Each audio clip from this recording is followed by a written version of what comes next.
El término vanguardismo procede de una palabra francesa cuyo significado del léxico militar que designa a la parte más adelantada del ejército, la que confrontaría la primera línea de avanzada en exploración y combate. En el terreno artístico se ha llamado vanguardias históricas a una serie de movimientos artísticos de principios del siglo XX. En estos movimientos buscaban innovación en la producción artística, se destacan por la renovación radical en la forma y el contenido, exploraban la relación entre arte y vida y buscaban reinventar el arte confrontando movimientos artísticos anteriores. Dentro de la corriente vanguardista, los ismos surgieron contra una corriente envejecida y propusieron innovaciones radicales de contenido, lenguaje y actitud vital. Entre ellos se encuentra el expresionismo. Nació en Alemania en contra del naturalismo y fue encabezado por George Tjalk en 1920. Entre sus principios se señalan la reconstrucción de la libertad, la relación de la expresión literaria con las artes plásticas y la música, y la expresión de la angustia del mundo y de la vida a través de novelas y dramas donde se habla de las limitantes sociales impuestas a la libertad del hombre. Cubismo. Nació en Francia y fue encabezado por Guillaume de Apollinaire. Sus principales rasgos consisten en la asociación de elementos imposibles de concretar, desdoblamiento del autor, disposición gráfica de las palabras, sustitución de lo sentimental con el humor y la alegría, y el retrato de la realidad a través de varios enfoques. Futurismo. Surge en Milán, Italia, por parte de Filippo Tommaso Marinetti. Este movimiento rompía con la sintaxis, el ritmo y los signos convencionales de la puntuación.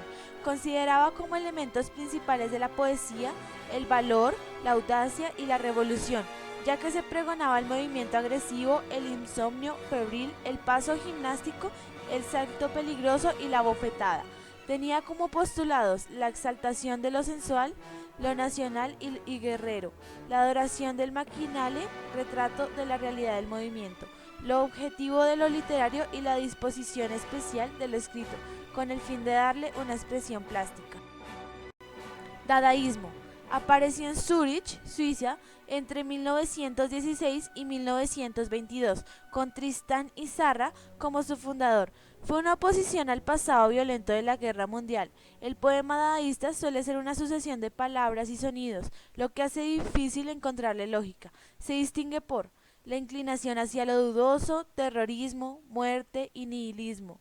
Lo fantástico busca renovar la expresión mediante el empleo de materiales inusuales o manejando planos de pensamiento antes no mezclables y tiene una tónica general de rebeldía o destrucción. Ultraísmo. Apareció en España entre 1919 y 1922 en reacción al modernismo. Fue uno de los movimientos que más se proyectó en Hispanoamérica, contribuyendo al uso del verso libre, la prescripción de la anécdota y el desarrollo de la metáfora, que se convierte en el principal centro expresivo, influenciado por poetas como Vicente Huidobro y Guillaume Apollinaire. Entre los autores de la vanguardia tenemos a Pablo Neruda, hijo de José Carmen Reyes Morales, obrero ferroviario, y Rosa Basoalto Opazo, maestra de escuela, fallecido un mes después de que él naciera. Realiza sus estudios en el Liceo de Hombres de esta ciudad, donde también publica sus primeros poemas en el periódico regional La Mañana. Muere el 23 de septiembre de 1973 por un cáncer de próstata. Entre sus obras se encuentran 20 poemas de amor y una canción desesperada de 1924, Residencia en la Tierra de 1935, España en el Corazón de 1937, Canto General de 1950, Odas Elementales de 1950, Nuevas Odas Elementales de 1955 y Confieso que he vivido en 1974. Fue su autobiografía. Literatura contemporánea. En sí, la palabra contemporánea significa que existe al mismo tiempo que otra cosa o que pertenece a la misma época que ella. En este caso, tenemos que perteneció a las revoluciones, tanto a la americana como la francesa. Sus rasgos fundamentales son los siguientes: La ficcionalidad de la ficción. Se destaca el carácter propiamente ficticio de la literatura, es decir, la literatura es un terreno aparte donde lo real no cabe. El eclecticismo, es decir, tomar de distintas teorías o tendencias lo que más convenga sin definirse por ninguna de ellas, parece ser la característica principal de la literatura contemporánea. La alienación. La presentación de la humanidad alienada o la sociedad de consumo puede manifestarse unas veces con un tono lúdico, otras con un tono trágico, sin embargo, siempre integrado a la cultura de masas. La narrativa contemporánea. La novela y el cuento son, sin duda, los géneros preferidos por los escritores de la segunda mitad del siglo XX y los primeros años del siglo XXI. Sin embargo, la estructura de la novela cambia con relación a la del siglo XIX y se construye en una relación que no se considera el narrador omnisciente que conocía hasta los mismos detalles de la trama. Esta identificación de la estructura novelística implica una mayor relación del lector con la historia.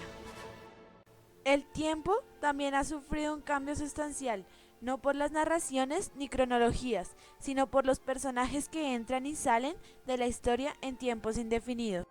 El monólogo interior ocupa el lugar de la descripción y de los diálogos. Con este recurso innovador, el lector penetra en el pensamiento de los personajes y va reflejando sus ideas, sentimientos, recuerdos y emociones, con el mismo desorden y confusión con el que aparecen en las mentes de los personajes.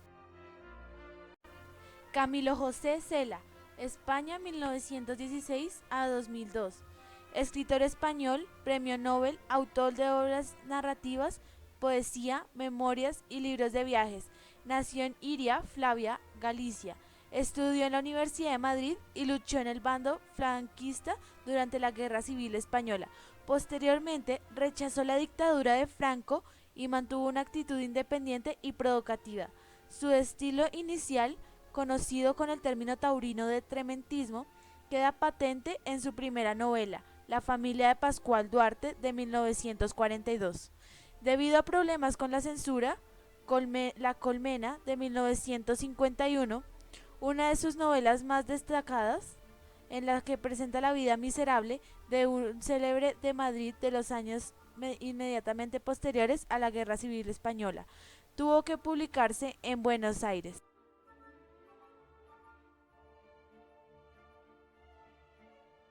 La literatura vanguardista trata de reflejar cosas improbables y sucesos extraordinarios, desacostumbrados, pero que sin embargo, todas estas ideas extravagantes tratan de explicar en mayor medida el comportamiento humano ante todo lo extraño. Mientras que la contemporánea generalmente se trata de la literatura alejada ya de nuestro tiempo, pero cercano todavía a él. Es generalmente literatura que marcó una época, unos acontecimientos históricos y que a veces reflejan el más inmediato pasado de nuestra reciente historia.